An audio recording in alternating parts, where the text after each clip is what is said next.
I'd say that before slow-mo, I became the typical, institutionalized, educated Western man. In other words, I was driving a BMW to work. I was working long hours. I was paying my taxes and doing everything by the standards of society and so on, just like everybody else in the workforce. And frankly, I intended just to work myself on into oblivion and get old and die. And that was pretty much the scenario. But now, I experience myself like the tip of a great iceberg of consciousness.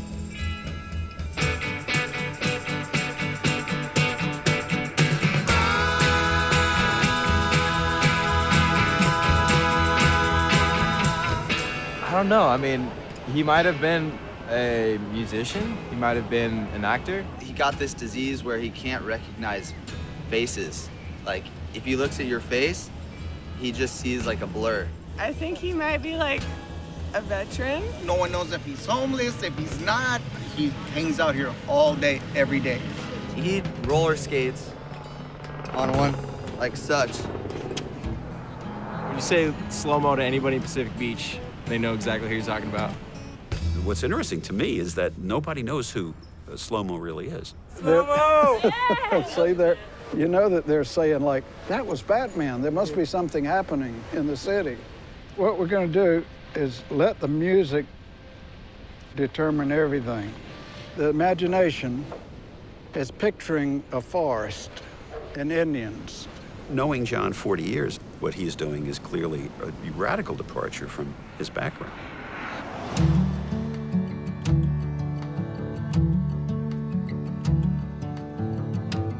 I grew up in North Carolina on a little dairy farm. I was typical of a little southern boy doing the simple things, going to school and playing cowboy and all that type of thing. When I graduated from college, I didn't have a plan, but I had been ushered in the direction of a medical school. I got credentialed in both neurology and psychiatry. I had a full practice, and I was going to all these different hospitals and doing very well. And it was kind of the zenith of my manhood. And I was in the cafeteria line behind an old man who was all bent over and everything. And I'd asked him how old he was, and he said he was 93. And he was by himself, and he was kept getting one thing after another and putting a lot of food on his tray. And I thought I would wise off to him a little bit. So I said, how does a strapping young man like me get to be an old codger like you? And he looked at me and said, do what you want to. And at the first time I was thinking, this old man just made more sense to me than anything I'd ever heard in my life. It's just do what you want to.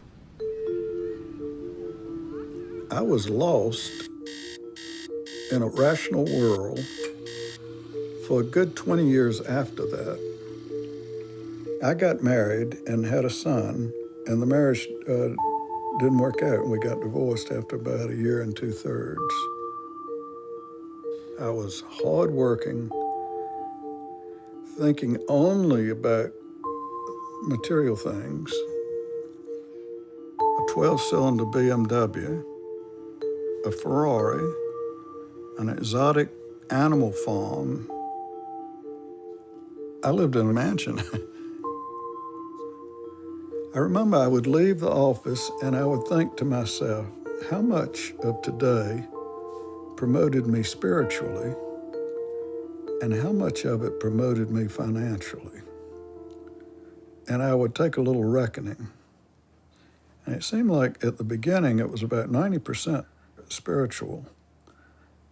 And as the years went by, it got about 90% financial. So I reckon what I'm talking about is my experience in the middle part of life. For the large part, it's a grinding affair working away, having a family, making the whole thing happen, and at the end of it, most people are pretty worn out. They don't believe in God. They don't believe in anything beyond this ephemeral existence that we're in now, and their attitudes are cynical. They're what we in America call assholes, and I was one of them. It occurred to me one time when I was driving to work, and I had a lot of reports to dictate that day, that I was still shoveling shit, which had been the way I started my life on the dairy farm. If I look back on it, I'm just thinking, this is the most absurd, stupid way to go through a life that a person could have a dream up, but we're all being pushed on to do this. And then I had the opportunity to stop. I gradually began to notice that I was getting things backwards, like x-rays. And I began to be aware, like, golly, I might not be able to see as well as I think I can. I got to where I couldn't recognize faces. I couldn't tell for sure if this person was somebody I'd seen before. So I was thinking, gosh, if I'm going blind, I'm losing my vision, and it's affecting my work, and my work is very unsatisfactory to start with. I'm thinking suicide and that type of thing half the time. Why don't I just cash it in and start a whole new life? Like, be another person. Reinvent myself. I don't have to be a doctor to the last minute and then keel off into the oblivion that way. And I remember that old guy saying, do what you want to, so I started coning down on it. And I found out all I really wanted to do was the basic things and skate. And every day I would come out and just skate as long as I could. And sometimes I would skate like even through the night. I just loved to skate. I loved the feeling, and the more attention I could put to it, the more enjoyable it got. But it was the only really spiritual part of my life.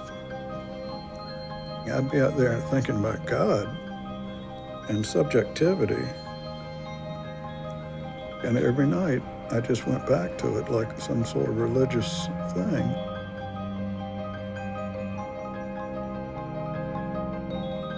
I think what I'm doing, with all due modesty, is a type of flying.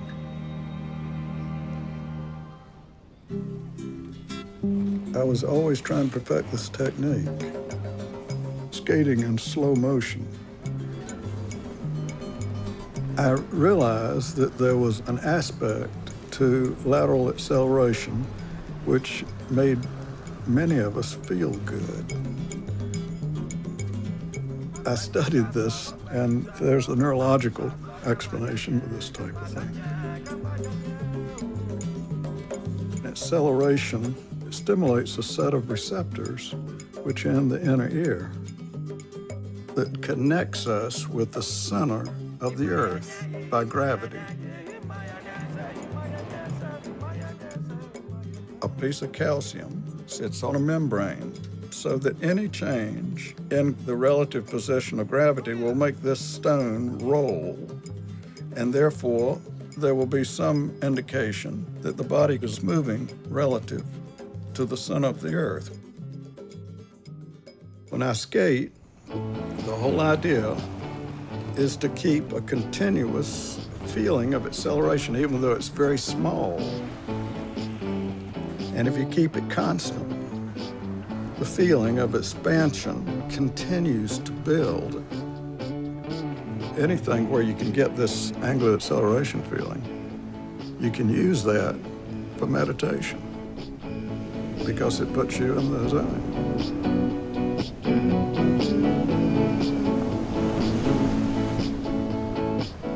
For a while, I thought I might be going crazy or something because I'm too happy. And I kept waiting for whatever this was, this obsession with skating, to differentiate itself into some sort of diagnosable problem. But that was 15 years ago. Almost nobody thought I was normal. And even me, I'd been trained to think that this is a type of mental illness or some sort of aberration of the mind. So I've been called every name. My first thought was, look at that homeless guy with those nice rollerblades. Where did he get those? Used to laugh at him, but then I would see him riding around and really think, man, that guy really is barely even pushing himself down the boardwalk, yet he seems to be gliding. So he's definitely tapped into something.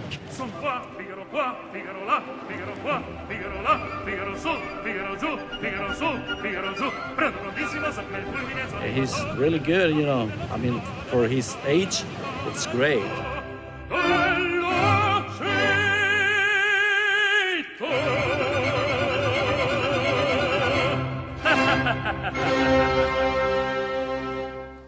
Everybody has the capacity to dream up and believe anything he wants to. The shrinks, or the psychoanalysts would call it, a personal delusional system. And you believe it because you choose to. When I skate, I try to regress down to what I think is about age 11 and a half, which is the last of the idealistic years before the testosterone and all the other stuff takes off. And then before you know it, you're in the middle third of life. So much of the popular media that we read is you have to have X amount in your IRA.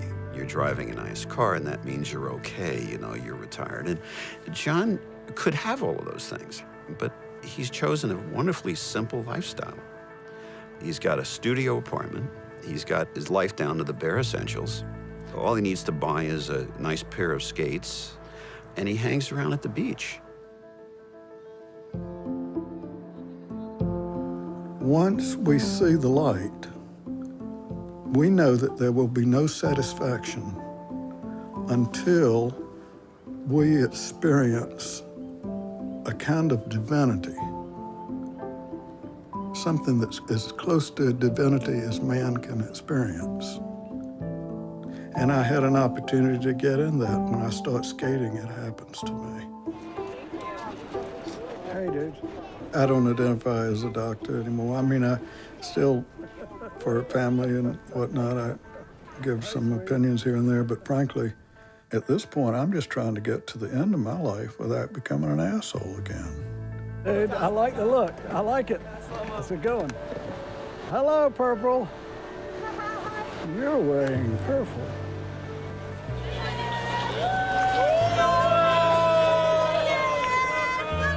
The people that love slow-mo are cheering for one person that got away, that escaped and got to real freedom where he skates all day,